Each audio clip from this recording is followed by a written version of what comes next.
మరొక వారంలో మాట్లాడి మనకు తెలియచేయుట కొరకై దేవాది దేవునికి కృతజ్ఞతాస్తుతులు చెల్లించుడి, ఆయన కృప నిరంతరముండును అని ఈరోజు కీర్తనలు 136 2వ వచనంలో మనము కంటత కీర్తనగా చదువుకుని మనం 2వ వచనంలో వెళుతూ ఉన్నాము.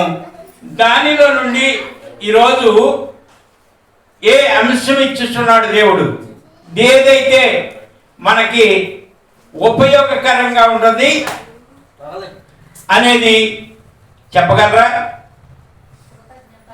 కృతజ్ఞత అని మరి షారోన్ రాణి అన్నారు.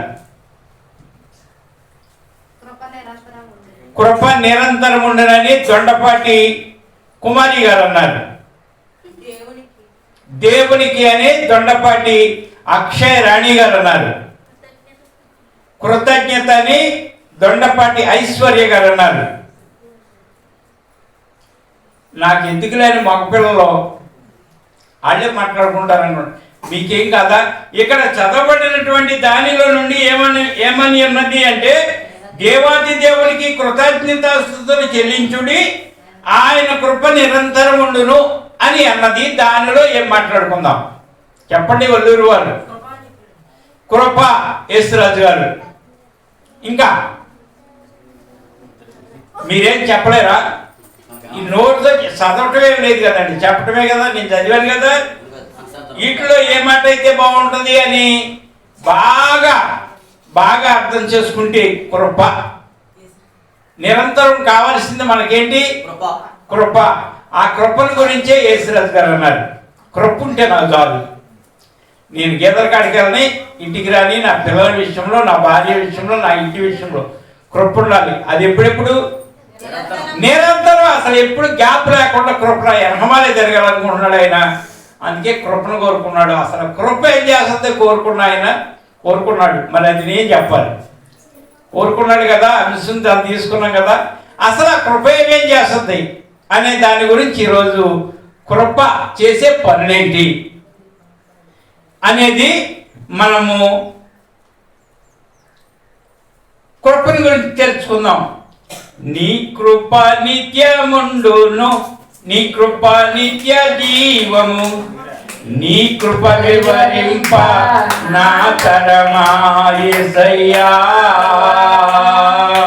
నీ కృప నిత్యముండును, నీ కృప నిత్య జీవము, నీ కృప వివరింప నా తరమా యేసయ్యా. నీతిమంతుల గుడారాలలో వినబడుచున్నది రక్షణ సంగీత సునాదము.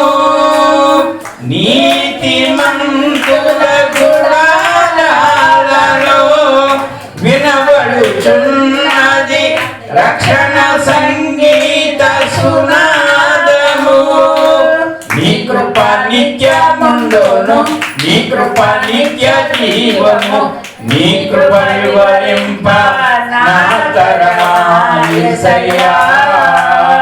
శృతి ఉన్న పాటలకు విలువలు ఉన్నట్టు కృతజ్ఞతనిచ్చావు, కృపలో నిలిపావు.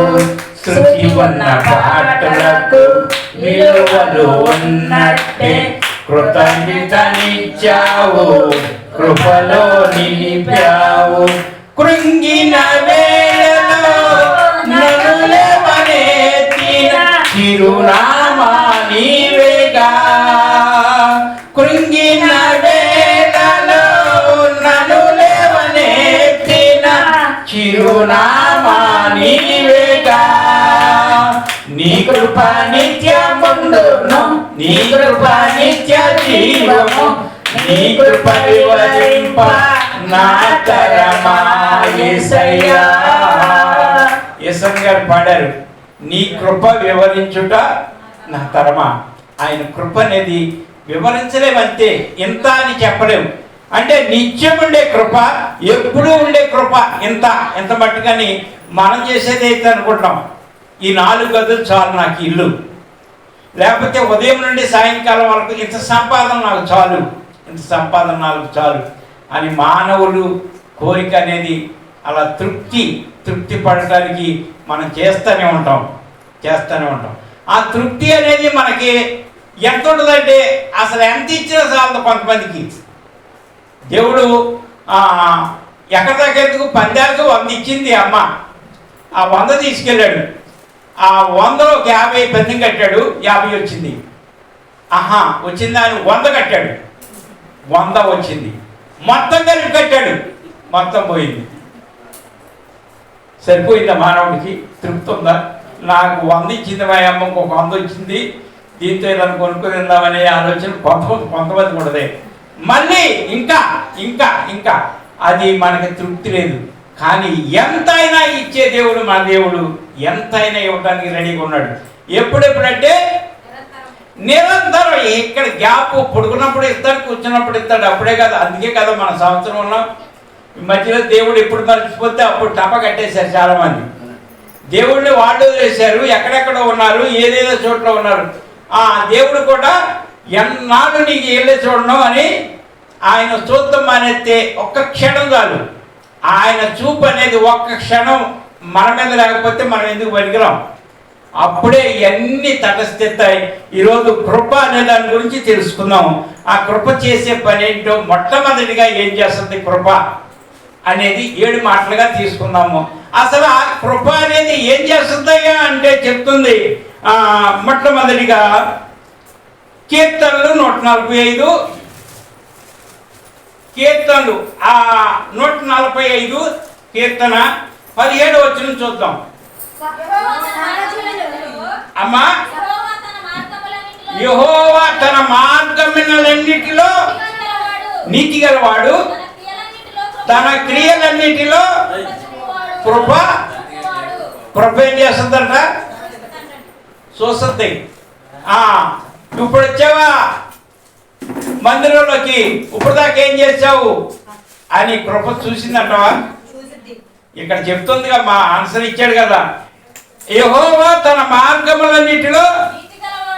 అంటే ఆయన ఏ మార్గం ఎంచుకున్నా, ఏం చేసినా అనీతి అనేది ఆయనకు ఉండదు. నీతిమంతుడిగా ఉంటాడు.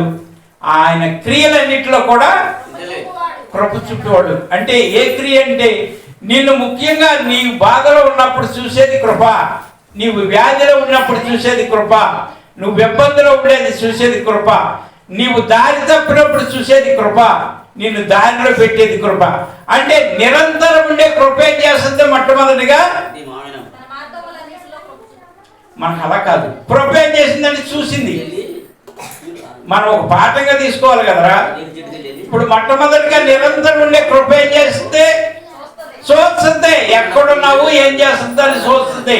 ఎవరు చూసినా చూడకపోయినా కృప ఏం చేస్తుందంటే, అమ్మ ఇంకా నీకు రాలేదా? 145 కీర్తన 17 వచనం. అంటే కృప నెంబర్ 1 ఏం చేస్తుంది? చూసిన కృప ఏం చేస్తుంది? అది కావాలి. ఇప్పుడు కృప చూస్తుంది. నిరంతరం ఉండే కృప మనల్ని ఏం చేస్తుందంటే చూస్తుంది. ఎక్కడున్నా చూస్తుంది. నువ్వు మంచి చోట్ల ఉన్నా, చెడు చోట్ల ఉన్నా చూసేది కృపే. నిరంతరం నీ వెనకమాలుండే. ఇక్కడ ఉన్నావేంటి, ఇక్కడ ఉండకూడదు, కానీ నీ మనస్సుకు కలిగించేది కూడా కృపే. ఇక్కడ ఉండకూడదు కదా, నువ్వు వెళ్ళిపోతావు, ఇక్కడ వద్దు, ఈ పని మంచిది కాదు కదా, వద్దులే. లేదు, నీ ఇష్టపూర్వకంగా దేవుడు దేవద్దు అనుకుంటే నువ్వు చేస్తుంటే కూడా ఎడంగా ఉండి పనికి మాలినోడా ఇక్కడ ఉండి చేస్తున్నావా, లే ఇక వెళ్ళిపోతాను, ఇక అయిపోయింది, లేగు అనేది కృప. నిరంతరం ఉండేది దేవుని కృప. ఆ కృప ఏం చేస్తుందంటే చూస్తుంది నెంబర్ 1. మరి నెంబర్ 2 ఏం చేస్తుంది? రెండవది ఏం చేస్తుంది కృప? రెండోది ఏం చేస్తుంది? సరే, మీ నోట్ల నుంచి మాట బయటికి రావట్లేదు. ఆ కృప ఏం చేస్తుందో ఎక్కడికి వెళ్దామంటే లూకా సువార్తలోకి వెళ్దాం. కృప తర్వాత చేసే పని ఏంటి అనేది లూకా సువార్త అధ్యాయం 1:29-30 కలిసి ఉంటుంది. ఆమె ఆ మాటకు బహుగా తొందరపడి ఈ శుభవచనం ఏమిటో అది ఆలోచించుకొని చుండగా దూత మరియా భయపడకము, దేవుని వలన నీవు కృప పొందితివి. ఆ రెండవది కృప ఏం చేస్తుంది? మాట్లాడుతుందిరా. ముందు చూసింది, తర్వాత ఏం చేస్తుంది? మాట్లాడిందా? దూత వచ్చి భయపడ మాకు అని నీతో నాతో మనతో మాట్లాడేది, భయపడొద్దని చెప్పేది కూడా కృపే. చాలాసార్లు మనం ఇబ్బందులు పడిపోయి గడగడ ఉనిగిపోతూ ఉంటాం. దేవుణ్ణి నమ్ముకున్న వాళ్ళు ఏం చేస్తారు తెలుసా? చిన్న ప్రార్థన చేసి ధైర్యంగా ఉంటారు. ఎన్నో బాధలు, ఎన్నో ఇబ్బందులు, ఇక పడరాని కష్టం వచ్చినప్పుడు చేసేది ఏంటంటే, ఒక క్రైస్తవుడికి మాత్రమే నిరీక్షణ ఉంటుంది. ఆ నిరీక్షణ ఏంటంటే ప్రార్థన. ఎంతో గొప్పవాడితో చెప్పినట్టుగా చెప్పి ప్రార్థన చేసి ఇక ధైర్యంగా ఉంటాడు. ఉంటున్నారా? మనకు బాగా ఇబ్బంది వచ్చింది, కన్నీళ్ళు వచ్చినాయి, దుఃఖం వచ్చింది, యాత్ర వచ్చింది, ఏడుపు వచ్చేసింది, మోకరించి ప్రార్థన చేసాం. ఎంతో బరువు దించినట్టుగా ఉంటుంది నాకైతే. మరి మీకు ఎట్లా ఉంటుందో నాకు తెలియదు, కానీ ప్రార్థన చేయగానే నా పని అయిపోయింది. చెప్పాను కదా ఆయనకి, ఆయన చూసుకుంటాడు. అది నిరీక్షణ. రెండవది ఏం చేస్తాడంటే కృప మాట్లాడద్ది. భయపడము ఆదరణ ఇచ్చేది కృప. మొట్టమొదటిగా చూసింది, ఇబ్బందులు ఉండి ఏడుస్తున్నావని చూసి రెండవదిగా మాట్లాడింది. ఆ మాట్లాడినప్పుడే మనం ప్రార్థన చేస్తాం. మన మనసులోకి అది రాదు. ముందు ముఖ్యంగా భయపడేటప్పుడు మన మనసులోకి ఏం వస్తుంది? ఆ భయమే వస్తుంది. ఆ భయం నుండి విడుదల పొందడానికి ప్రార్థన అనేది గుర్తు వస్తుంది. ఆ గుర్తు చేసిందే కృప.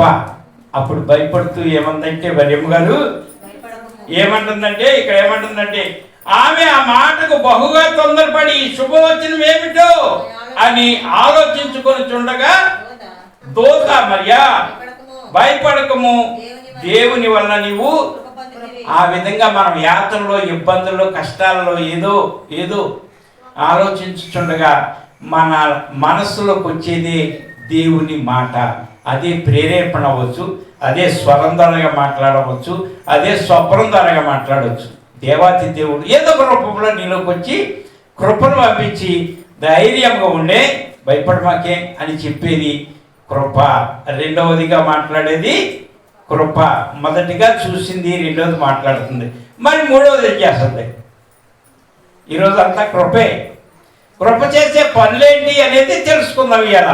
నిరంతరం ఉండరు, ఒకటా రెండా, ఇంచుమించుగా ఆ 36 అధ్యాయం మొదటి నుంచి చివరి వరకు కూడా నిరంతరం కృపనే చదువుకున్నారు. అలాగే అదే విధంగా నిరంతరం ఉండే కృప చేసే పనులేంటో మూడవదిగా వెళ్దాం.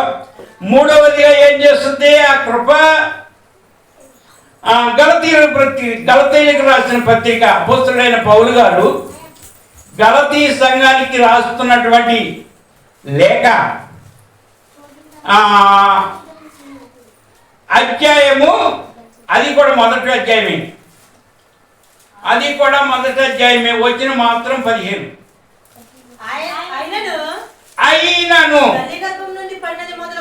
తల్లి గర్భం నుండి పడినది మొదలుకొని నిన్ను ప్రత్యేకపరచి తన కృప చేత నిన్ను పిలిచిన దేవుడు నేను అన్యజనులలో తన కుమారుని ప్రకటింపవలెనని. చాలండి, చూడండి. మూడవది ఏం చేస్తుంది? అది క్యాచ్ చేయండిరా. మొట్టమొదటిగా చూసింది, రెండవదిగా మాట్లాడింది, మాట్లాడంటుంది, పిలుస్తుంది. నా దగ్గర ఒక పాట పాడవా అని పిలిచి మరి తోమిందే మళ్ళీ నువ్వు కడిగిందే మళ్ళీ కడిగిందేమో, పాట మిస్ అయింది. ఎవరో నా కుమార్తె. ఆయన పిలిచాడు, చూశాడు, తోమిన మట్టికి సార్లేగా నాకు పెట్టేసి రా అన్నా సరే, వస్తా, నాకు చదరాలు దీన్ని అని, సరే నీ ఇష్టం కానీ అని పిలిస్తే ఆఖరికి వచ్చింది. పిలవగా వచ్చింది. గొప్ప అనేది ఆ దగ్గరికి వెళ్ళలేదంటారా? వెళ్ళబట్టి ఇక్కడికైనా వచ్చింది. లేకపోతే రాని వాళ్ళు ఎంతమంది లేరు. ఎంతమంది లేరమ్మా రానుడు. వాళ్ళని చూసింది కృప, వాళ్ళేమో వదిలిపెట్టలేదు.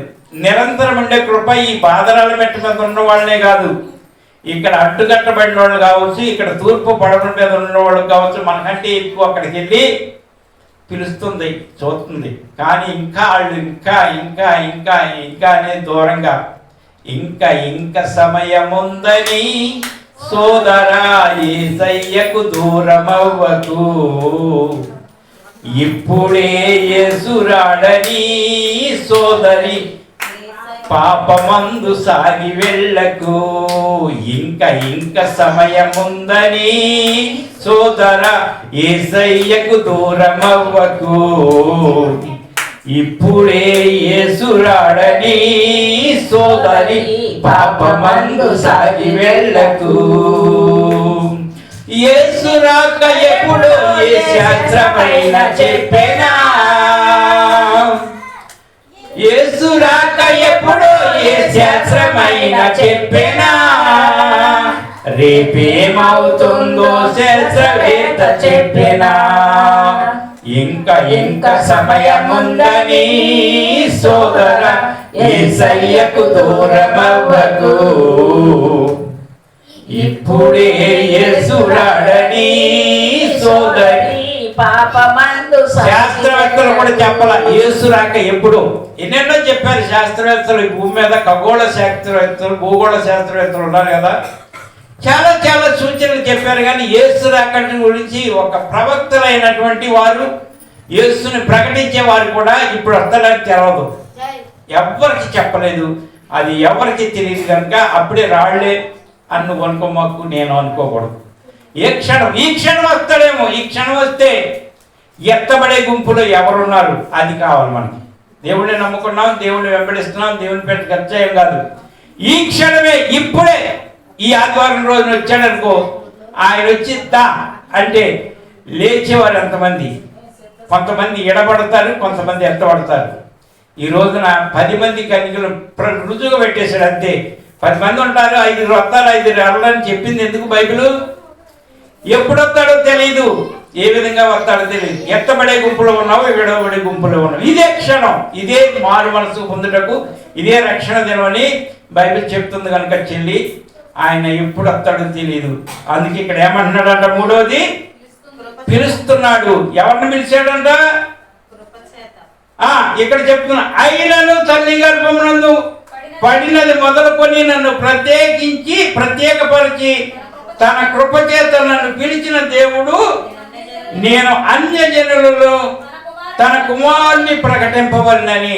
అన్యజనులలో ప్రకటిస్తున్నారా? నేనే అనుకోమాకండి, మీరు ప్రకటిస్తున్నారు తెలుసా? ఎక్కడున్నారు మీరు ఇప్పుడు?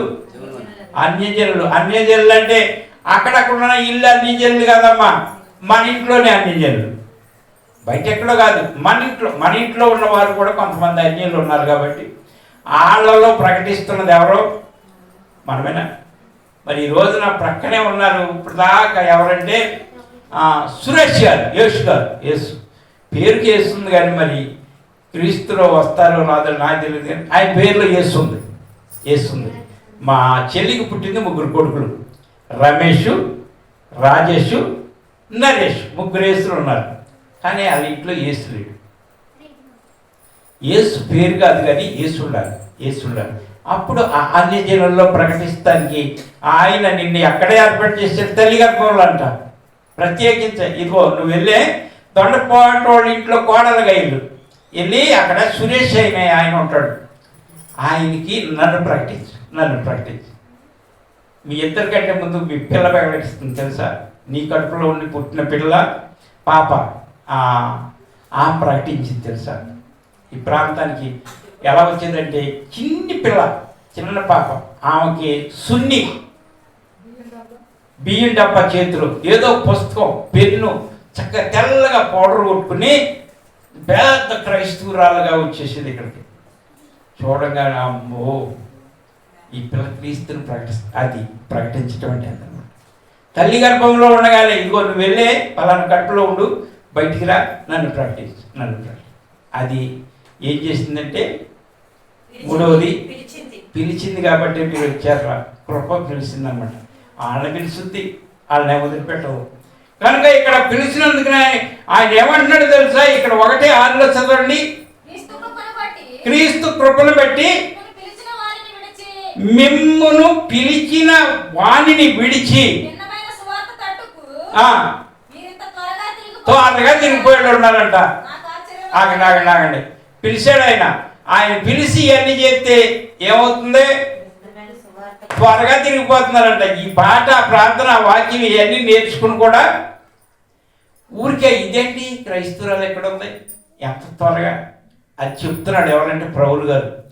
మీరు పిలిచారు కదా, కృపలో నిలిచారు కదా, ఆ క్రీస్తు యేసులో ఉన్నారు కదా, ఉన్నట్టుండి ఒక్కసారిగా కూసేపట్లోనే తిరిగిపోయారేంటి, ఎంత త్వరగా తిరుగుతారని నేను అనుకోను.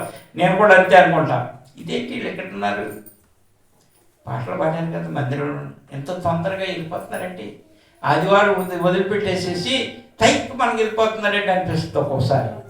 అంత తొందరగా ఎందుకు ఇంత వాక్యం విని ఇలాగ అయిపోయారు ఏంటని చెప్తుంది అనమాట. దాన్ని బట్టి 8వ వచనం చెప్తుంది, మేము మీకు ప్రకటించిన సువార్త కాక మరి యొక్క సువార్తను మేమైనను పరలోకం నుండి వచ్చిన ఒక దూత అయినను మీకు ప్రకటించిన ఎడల, ఆ విధంగా చెప్తుంది. నీకు ఒక అపవాది ఆ విధంగా ప్రకటిస్తుంది, అది ఏమైపోవాలంట? శాపం పొందిపోవాలంతే. అంటే నిన్ను అంత తొందరగా మార్చి దేవుళ్ళలో నుంచి బయటికి తీసుకెళ్ళిన వారిని ఏం చేస్తాడంట? శాపగ్రస్తుడు. ఒక దేవుళ్ళలో పెరిగే వారిని, దేవుళ్ళలో ఉండే వారిని అభ్యంతరం అనేది పెట్టకూడదు అని చెప్తుంది. అభ్యంతరం పెడితే పుణ్యమే కాదు. దాని గురించే ఇక్కడ ఈ విధంగా చెప్పుకుంటూ వెళ్ళి ఆఖరిగా ఏం చెప్తుందంటే 14, నా పితరుల పారంపర్యాచారమందు విశేషాశక్తి గల వాడనై నా స్వజాతీయులలో నా సమాన వయస్కులైన అనేకుల కంటే యూదుల మతములో ఆధిక్యత నొందితునని నా నడవని గురించి వింటారు కదా. అంటే ఇక్కడ యూదుల మతం ఇక్కడ మతం అని చెప్తుంది. ఈరోజు కూడా కొంతమంది వాళ్ళ మతం మీద ఉంటారు. క్రైస్తవులు కూడా నేను మతంలో దిగేశా, నీతో నాకు సంబంధం లేదు, నేను మతం కాదు ఇది మార్గం. నీకు శక్తి ఉంటే, నీకు బలం ఉంటే, నీకు తెలివి ఉంటే, యేసయ్య నీతో ఉంటే, కృప నిన్ను పిలుస్తుంటే వాళ్ళను కూడా పిలవటానికి నువ్వు వాళ్ళ దగ్గరికి వెళ్ళి నయాన భయాన కింద మీద పడి ఏదో కింద వాళ్ళను కూడా మార్చుకోవటానికే పిలిచాడు నేను. అంతేగాని నీ అంతకు నువ్వే తైకి మనం వేసే దగ్గరికి వెళ్ళి నేను కాబట్టి వచ్చానంటే కుదరదు. అంతే. నువ్వు ప్రక్కన ఉన్న వారిని ప్రేమించాలి. మతం అనుకున్న వాళ్ళకి చెప్పాలి ఏమని తెలుసా? మార్గం అని. ఆనాడు అపోస్తలుడైన పౌలు గారు కూడా యోధా మతంలో ఉండి ఎన్నెన్నో చేశాడు. నాదే మతం, నేనే కరెక్ట్ అని ఎన్నెన్నో చేశాడు. అలాంటివి చేస్తూ ఒకనొక సమయంలో ఎక్కడ ఆయన పట్టుకున్నాడంటే 17వ వచనం, నాకంటే ముందుగా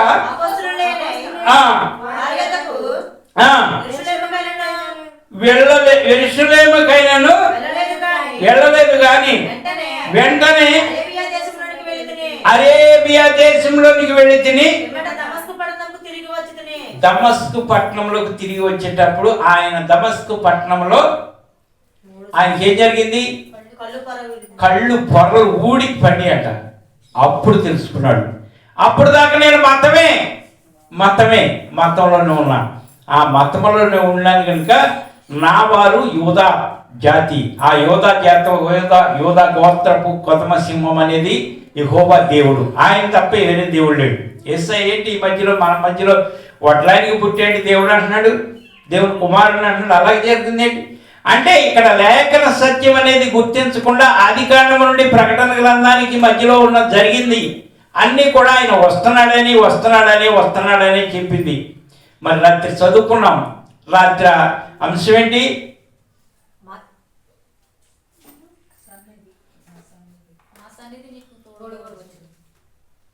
అని అంశం అనేది తీయలేదు. మనం ఏంటంటే వర్తమానం అంటే వాగ్దానాన్ని గురించి విన్నాము. ఆ వాగ్దానంలో మాట్లాడాడు దేవుడు. ఆయన ఏంటంటే బండ మీద నిలిస్తే నేను నా మహిమ చూపెడతాను. ఆయన బండ అంటే ఎవరంటే వెంటనే చెప్పింది అక్షరాని బండ క్రీస్తే. ఆ క్రీస్తు అనే ఆయన్ని ప్రకటిస్తూ వచ్చింది ఎక్కడి నుంచి? ఆది కాండం నుండి కూడా. యెహోవా బాహువు అని ఉంటుంది. బాహు ఎవరు?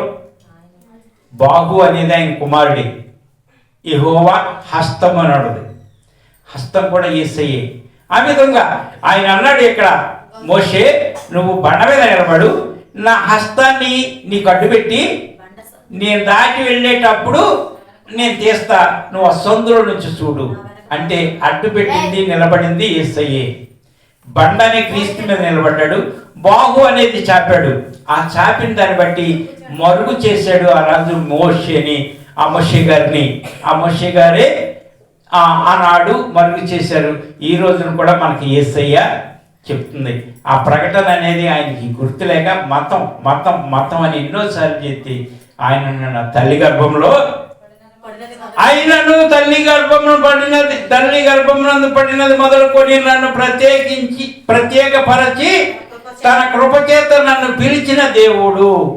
ఆయన కృప ఎన్ని చేసినా పిలుస్తాడు. ఈ రోజున కూడా దూరంగా ఉన్న వాళ్ళు పిలవడా? మీరు అనుకుంటున్నారు సహజం ఎప్పుడు కోళ్ళు కాడే ఉంటాడండి. కోళ్ళు కాడి నుంచి బయటకు వస్తే ఉంటుందిరా నీకంటే ముందు నడుస్తాడు. పక్కపాలేసుకున్నాడేమో అసలు ఈ రేకులు ఎంత ఎక్కువడు అలా అలా అలా అలా స్పైడర్ మిల్లని పాకేసాడు మధ్యలోకి రేకెత్త. కనుక ఎవరు కూడా తక్కువ కాదు. కృప ఏం చేస్తుందంటే ఇది 3 మాట. 4వది ఏం చేస్తుంది? కృప 4వ పని ఏం చేస్తుంది?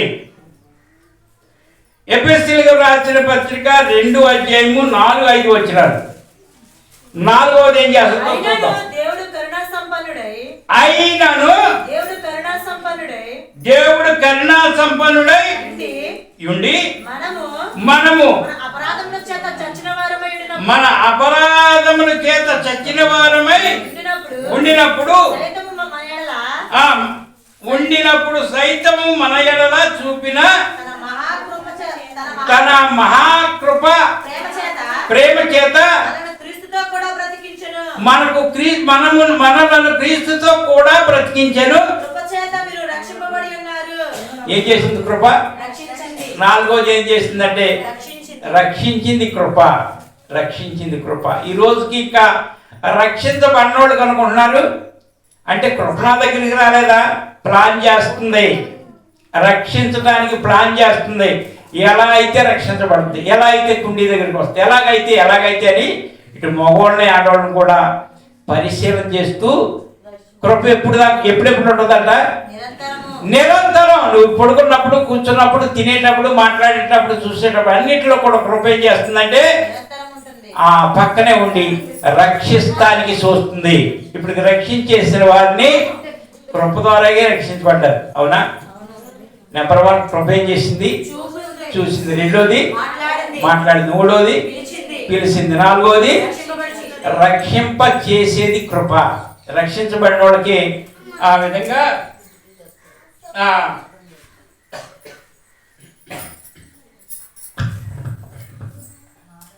మాదని నీ కృప నన్ను వీడనన్నది, మర్మాల బడిలో నా సేద తీర్చుచున్నది.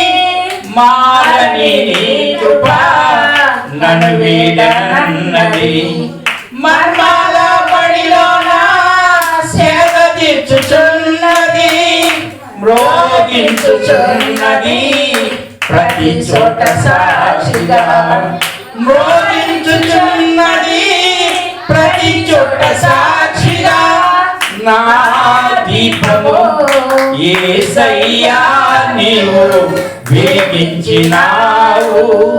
సుడిగాలిలోనైనా జడివానలోనైనా ఆరిపోరులే నీవు వెలిగించిన దీపము. నీవు వెలిగించిన దీపము, నీవు వెలిగించిన దీపము, నా దీపము యేసయ్యా నీవు వెలిగించినావు సుడిగాలిలోనైనా జయగానలోనైనా ఆరిపోదులే నీవు వెలిగించిన దీపము నీవు వెలిగించిన దీపము. హల్లెలూయా. ఆరిపోనివ్వడరా దీపాన్ని. ఆయన వెలిగించిన దీపం ఆయన రక్షించుకున్నప్పుడు ఆరిపోయినాడు. ఈ సంవత్సరంలో ఎన్నోసార్లు నన్ను ఆరిపోయాలని పన్నాగాలి పనినా ఆరిపోయినవాడు. సుడిగాలి సుడిగాలి ఎంతోమంది కొట్టుకుపోయారు. నీకంటే నాకంటే బలవంతులు డబ్బున్నవారు పోలేదా?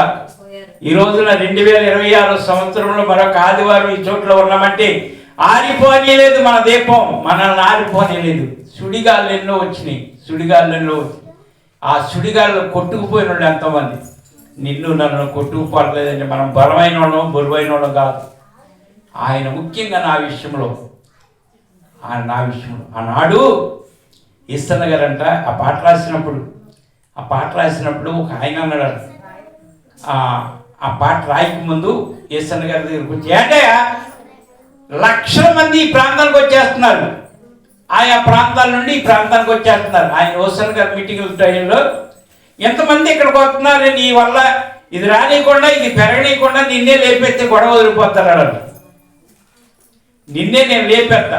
సరేలే బాబు, మరి వాళ్ళు వస్తున్నారు, సరే జరుగుతుంది, ఏదో ఒకటి చేయలే అని చిన్నగా మాట్లాడేందుకు వచ్చేసాడంట. మరొక సంవత్సరం మీటింగ్ జరిగే టైంకి అసలు ఆయనే లేడంట. ఏది ఆపుతానన్న ఆయన లేడు, ఈయన పట్టుకున్నాడు. జరుగుతానే ఉన్నాయి మీటింగులు. దేవతి దేవుడు ఆరిపోనీయట్రా, నీ మీద పంతం కట్టి పందారు బట్టి ఏదేదో చేయాలని నిన్ను పాడు చేయాలంటే దేవాతి దేవుడు సుడిగాలి పెను తుఫాన్లు ఎన్నన్నా రాని నీ ఇల్లు అలాగే ఉంది. వెళ్ళిపోండి, పురుగుడుసులో వద్దు, పడిపోయే దాంట్లో వద్దు, వెళ్ళిపోండి, వెళ్ళిపోండి. పెద్ద పెద్ద పక్కా బిల్డింగ్లోకి వెళ్ళమన్నారు. పక్కా బిల్డింగ్లోకి వెళ్ళినోళ్ళు పోయారేమో కానీ పురుగుడుసులో ఉన్నోళ్ళు అట్టగా ఉన్నారు. ఎందుకంటే దేవుని కృప నిన్ను రక్షించింది, నీ కుటుంబాన్ని రక్షించింది. 4వది ఏం చేస్తుంది? కృప రక్షిస్తుంది. ఆ రక్షించిన దాన్ని బట్టే దేన్ని బట్టి రక్షించబడ్డావు నువ్వు? దేన్ని బట్టి రక్షించబడ్డావు అంటే చెప్తుంది 2వ అధ్యాయము 8వ వచనం చూడండి. ఇటే మీరు విశ్వాసం ద్వారా కృపచేతనే రక్షించబడి ఉన్నారు. ఇది మీ వలన కలిగినది కాదు, దేవుడు వరం ఇచ్చాడు. కాబట్టి ఈ రోజున రక్షించబడిన వారి చోట్లు దేవుడు వరం అనేది కృపచేత పంపించారు. రక్షణ అనేది నీ విశ్వాసం. నీకు విశ్వాసంగా ఉంచింది ఎవరు? కృపలో నీ కృప వచ్చి నిన్ను చేసింది. ఆ విశ్వాసం అనేది దేవుని వరం. దాని ద్వారా రక్షించబడ్డారు. ఎంతో మంది ఉన్నారు, ఎక్కడెక్కడో ఇక్కడెక్కడ అక్కడెక్కడ. ఎక్కడ ఉంటేనే దేవుడు కృప ఉంటే రక్షించబడిపోతానికి దేవుని వరం ఏం చెప్తుంది? దాన్ని బట్టి నువ్వు అతిశయించవచ్చా అంటే ఇక్కడ చెప్తుంది ఏంటంటే, మరి 10 కూడా చదవండి. కాబట్టి ఉండి అనబడిన వారి చేత ఆ కాలమందు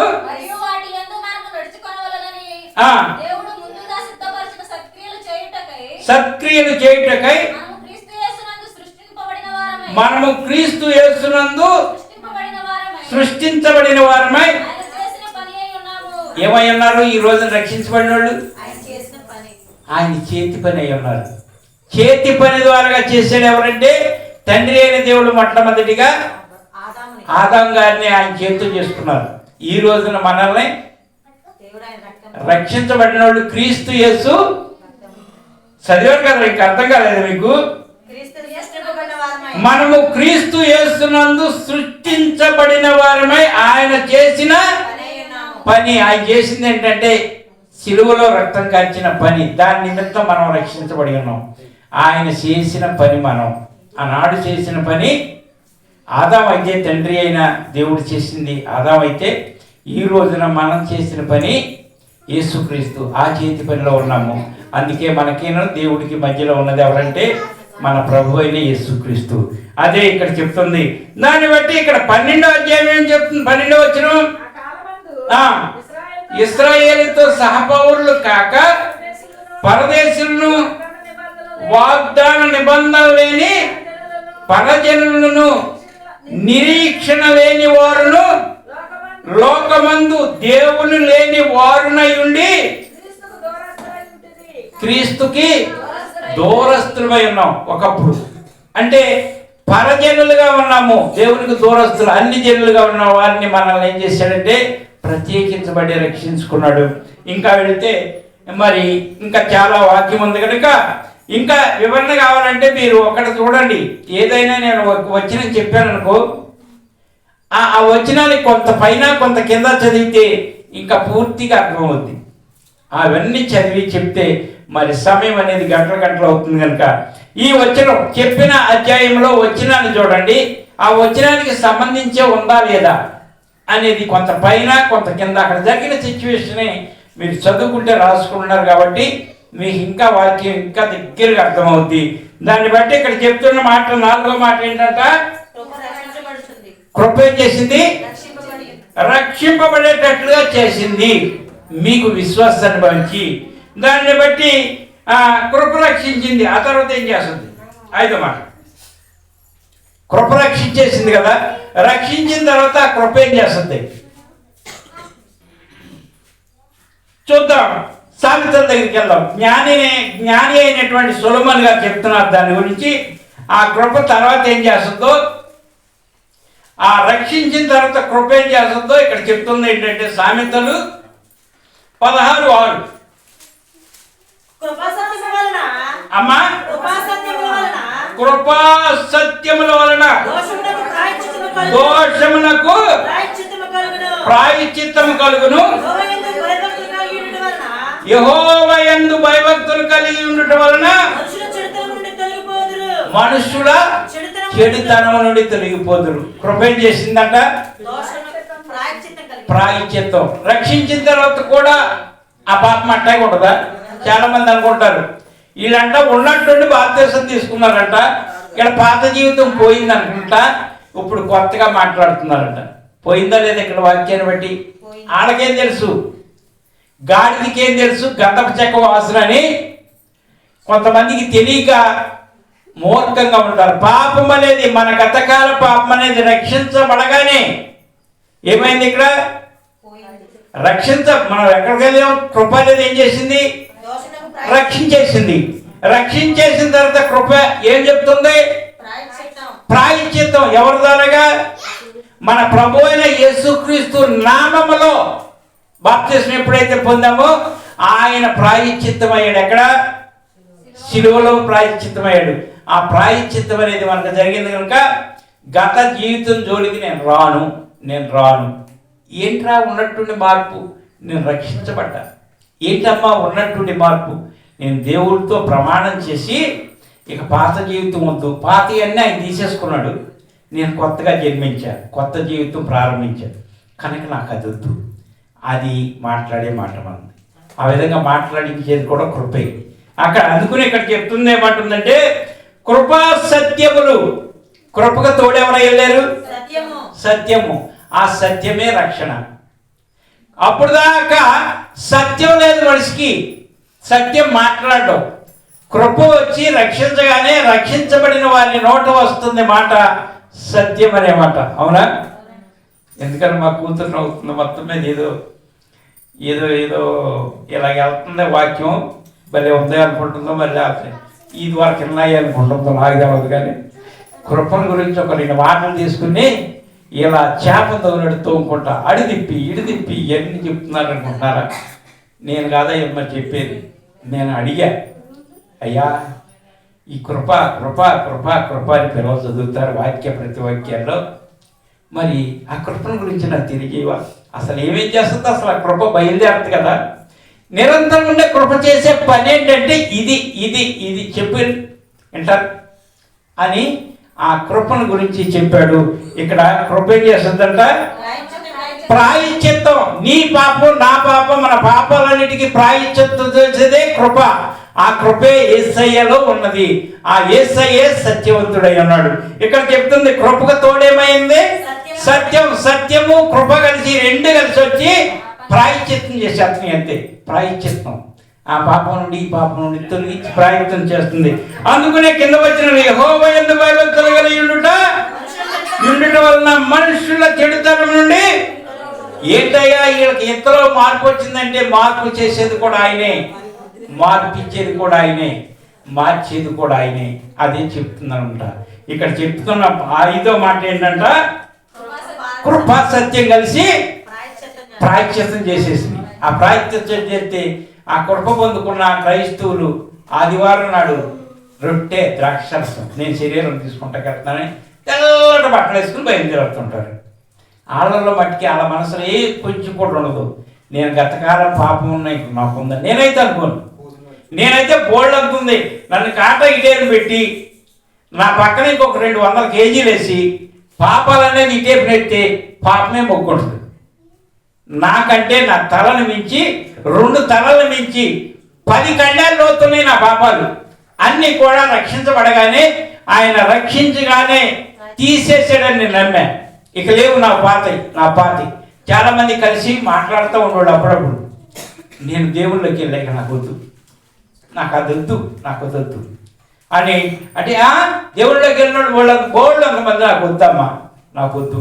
నేను మట్టికి నా పాపాన్ని దేవుడికి తీసేసాడు. ఎగొద్దు మళ్ళీ తీస్తాడా? ఇక తీయడేమో, తీసి నన్నే తీసేస్తాడేమో. ఒకవేళ మళ్ళీ వచ్చాడనుకో తెస్తా పాపం తీయంటే తెస్తాడు అనుకుంటున్నారా? చాలామంది అనుకుంటున్నారు మళ్ళీ యేసయ్య వస్తాడు మన పాపాలన్నీ మళ్ళీ మూటగట్టి ఇదిగో ఈ నా పాపాలు తీసి అందాం అనుకుంటా. ఈసారి పాపాలు తీయటం కాదు, మనల్నే తీసుకెళ్ళటానికి వస్తున్నాడు. తీసుకెళ్ళేటప్పుడు వచ్చినప్పుడు ఉంటాడు కింద నుంచి పైకి బాప్తీసం తీసుకున్నావా? బాప్తీసం తీసుకున్నా కానీ ఇంకా పీకలు లోతున్నాయే, వద్దులే నువ్వు వద్దులే. లేదు బాప్తీసం తీసుకున్నా కానీ ఇంత కూడా లేదు నీ దగ్గర లేదు. ఒకవేళ 3 సార్లు బురదలో పడ్డావు కానీ ఒప్పుకున్నావు, నాయన నన్ను క్షమించడానికి మళ్ళీ నువ్వు క్షమించాలని అడిగిన కానీ నేను ఇప్పుడు తీశాను. ఇప్పుడు నువ్వు పరిశుద్ధంగా ఉన్నావు, తీసుకెళ్తున్నాను. అది జరిగే సిచ్యువేషన్. ఈరోజు చెప్తున్న కృప చేసే విశేషాలు, కృప చూపించే ఆయన, నిరంతరం కృప ఉండే ఆయన చూపించే ఆయన అంటున్నాడు. ఈ విధంగా ప్రాయశ్చిత్తం అనేది చేసేది కృప. కృపకి తోడు సత్యం బయలుదేరింది. ఈ విధంగా 5వది వచ్చేప్పటికి సత్యం బయలుదేరిన తర్వాత మరొకటి ఏం చేస్తుంది? దోషాలు పోయినాయి. తర్వాత కృప సత్యములు కలిసి ఏం చేస్తున్నాయి? కృప సత్యాలు కలిపి ఏం చేస్తున్నాయి చూద్దాం. 61 కీర్తనకి వెళ్దాం. కీర్తనలు 61 కృపా సత్యాలు కలిసి ఏం చేస్తున్నాయో చూద్దాం. కీర్తన 61:7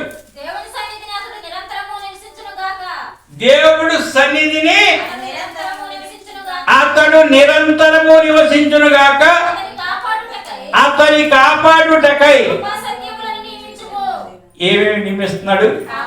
ఇదిగో కృపా సత్యం ఇద్దరు కలిసి వెళ్ళి అతనే పాపంలోకి వెళ్ళిపోయేలాగా ఉన్నాడు. ఇప్పుడు ఉన్నట్టుండి ఆ పాల్గొడు పక్కన చేరి స్నేహితుడు రారా వెళ్దాం ఈ ఒక్కరోజుకే పెళ్లి రోజు, నా పెళ్లి రోజు నేను డబ్బులు పెట్టుకుంటాను, నేనే డబ్బులు పెట్టుకుంటాను, నా పెళ్లి రోజు సరదాగా ఎరా నా ప్రాణ స్నేహితుడు కదరా ఒక్క సుక్కేద్దామని తీసుకెళ్తున్నా.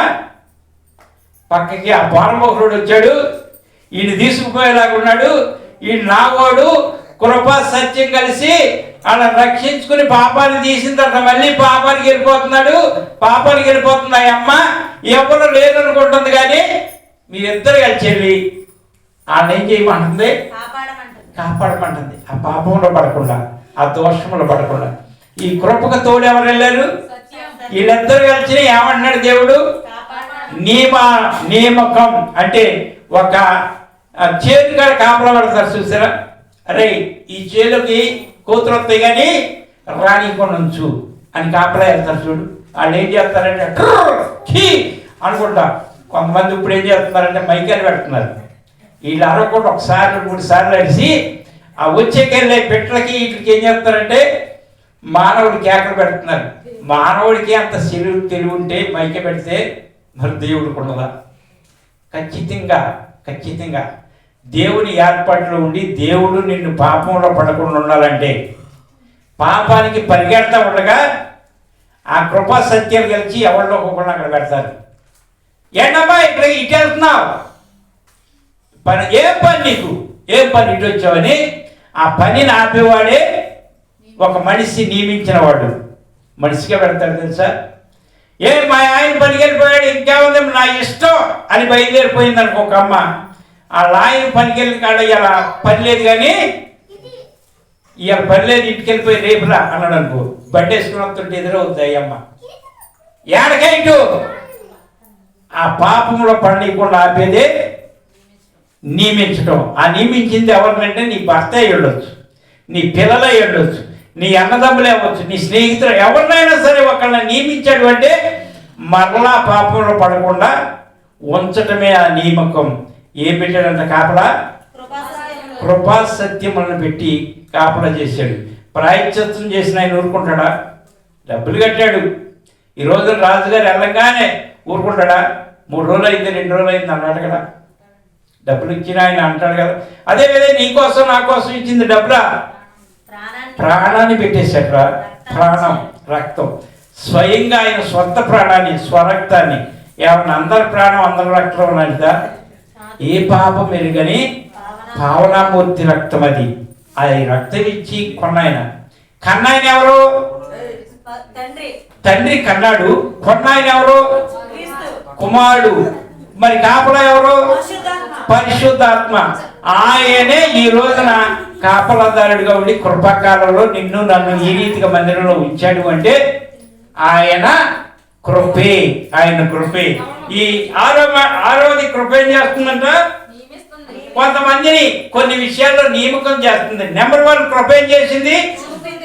చూసింది. 2వది మాట్లాడింది. 3వది పిలిచింది. 4వది రక్షించేసింది. 5వది అమ్మా 5వది ప్రాయశ్చిత్తం, దోషాన్ని తీసి ప్రాయశ్చిత్తం చేసింది కృప. 6వది కాపలా పెట్టి నియమించింది. అంటే సర్దుబాటుగా 6వది దగ్గరికి వెళ్దాం. 6వది ఏంటి? 7వది కదా. 6వది కూడా అయిపోయింది. 7వది అంటే చివరికి చెప్పింది ఏంటి? కృప చేసింది ఏంటి? కృప కాపలా ఉండి కాపాడింది, కాపలా ఉంది. దాన్ని బట్టి ఆ కృప ఏం చేసింది అంటే ఆఖరి మాటగా ఆఖరి పుస్తకం, ఆఖరి మాట తీసుకుందాం. ఆఖరి పుస్తకం, ఆఖరి వచనం.